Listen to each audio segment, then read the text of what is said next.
আদা জিরে বাটা দিয়ে কাঁচা কলা আলু দিয়ে কাতলা মাছের ঝোল বানাবো।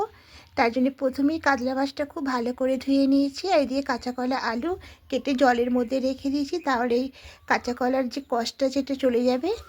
আর এতে মাছের মধ্যে লবণ আর হলুদ খুব ভালো করে মাখিয়ে নেব। এবার মিক্সার জারের মধ্যে একটা মশলা করে নেব।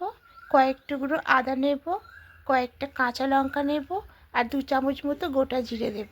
দিয়ে সামান্য জল দিয়ে একটা পেস্ট করে নেব।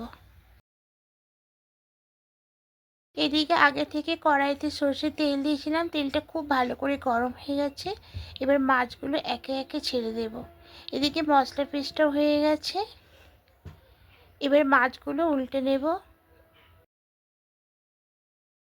এবার মাছগুলো লাল করে ভাজা হয়ে গেছে, সব তুলে নেব।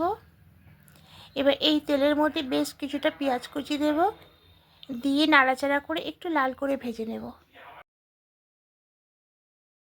পেঁয়াজগুলো হালকা লাল করে ভাজা হয়ে গেছে। এবার এখানে কাঁচা কলা আলুটা দিয়ে দেব। তো এগুলো নাড়াচাড়া করে একটু ভেজে নেব। এগুলো হালকা করে ভেজে নিয়েছি। এবার এর মধ্যে যে মশলাটা করেছিলাম আদা কাঁচা লঙ্কা আর জিরে, এই বাটাটা দিয়ে দেব। দিয়ে খুব ভালো করে মিশিয়ে নিয়ে এখানে পরিমাণ মতো লবণটা দেব, হলুদ গুঁড়ো দেব, দিয়ে আবার ভালো করে একটু কষিয়ে নেব। খুব ভালো করে কষিয়ে নিয়েছি। এবার এখানে মশলা পেস্টে জলটা দিয়ে দেব। আরও কিছুটা জল দিয়ে খুব ভালো করে মিশিয়ে নিয়ে এবার ঢাকা দিয়ে ঝোলটাকে ফুটতে দেব।